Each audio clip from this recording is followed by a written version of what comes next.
കാട്ടാന ഭീതിയിലാണ് കൊല്ലം ജില്ലയുടെ കിഴക്കൻ മേഖലയിലെ കറവൂരും ചാലിയക്കരയും. വീടുപേക്ഷിച്ച് കുടുംബങ്ങൾ പലായനം ചെയ്യുന്നു. ആനകൾ ജനവാസ മേഖലയിൽ കടക്കാതിരിക്കാൻ കിടങ്ങുകൾ നിർമ്മിക്കാൻ പദ്ധതി തയ്യാറാക്കി വനം വകുപ്പ്.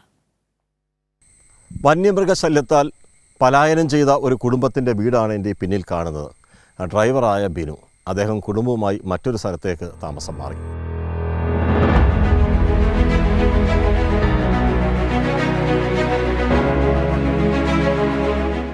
ഒരു ഗ്രാമമാകെ ആനപ്പേടിയിൽ. പകലെന്നോ രാത്രിയെന്നോ വ്യത്യാസമില്ല. സന്ധ്യയ്ക്ക് വീടിന് പുറത്തിറങ്ങാൻ കഴിയില്ല. വാതിൽ തുറന്നാൽ കാട്ടാന തൊട്ടു മുമ്പിൽ. ജനവാസ മേഖലയിൽ ജനിച്ചു വളർന്ന മണ്ണിൽ നിന്ന് വീടുപേക്ഷിച്ച് പലായനം ചെയ്യേണ്ടി വരികയാണ് പലർക്കും. ഞങ്ങൾക്ക് ജീവിക്കാനൊക്കാത്ത രീതിയിലുള്ള പ്രശ്നങ്ങളാണ് ഇവിടെ. ആനയാണ് ഏറ്റവും കൂടുതൽ ശല്യം ഉണ്ടാകുന്നത്.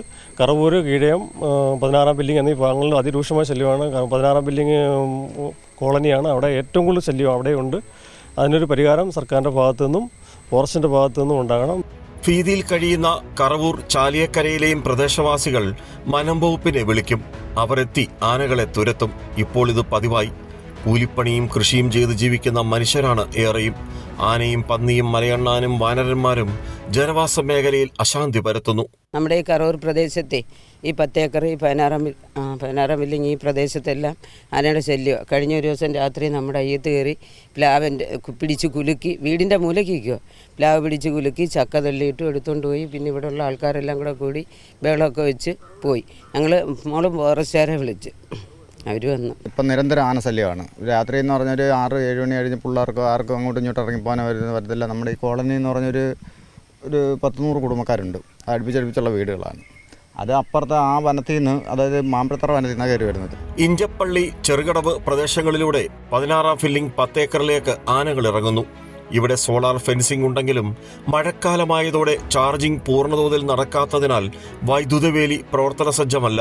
ഇത് ആനകൾക്ക് ജനവാസ മേഖലയിൽ കടക്കാൻ വഴിയൊരുക്കുന്നു. ഈ പ്രശ്നം പരിഹരിക്കാൻ ഓലപ്പാറ, വലിയകാവ്, ചെറുകടവ്, ഇഞ്ചപ്പള്ളി എന്നിവിടങ്ങളിൽ ട്രഞ്ച് നിർമ്മിക്കാൻ ടെൻഡർ നടപടികൾ പൂർത്തീകരിച്ചെന്ന് Ambanar deputy forest range officer Ajaykumar Kairali ന്യൂസിനോട് പറഞ്ഞു. കൂടുതലായിട്ട് ആനകളൊക്കെ എങ്കിലും ഇപ്പം RKVY ഉൾപ്പെടുത്തി ഓലപ്പാറ, വലിയകാവ്, ചെറുകടവ്, ഇഞ്ചപ്പള്ളി തുടങ്ങിയ സ്ഥലങ്ങളിലെല്ലാം നമ്മൾ എലഫന്റ് പ്രൂഫ് ട്രഞ്ചിന് വേണ്ടിയുള്ള പ്രപ്പോസൽ കൊടുത്തിട്ടുണ്ട്. ഏകദേശം അതിന്റെ ടെൻഡർ നടപടികളും കാര്യങ്ങളും നടന്നുകൊണ്ടിരിക്കുകയാണ്. പിന്നെ ഗവൺമെന്റ് ഏജൻസി ആൻഡ് സിവിക്കാണ് ഈ വർക്ക് ഏറ്റെടുത്തിട്ടുള്ളത്. അപ്പം പെട്ടെന്ന് തന്നെ അതിന്റെ പ്രവർത്തനങ്ങൾ തുടങ്ങും.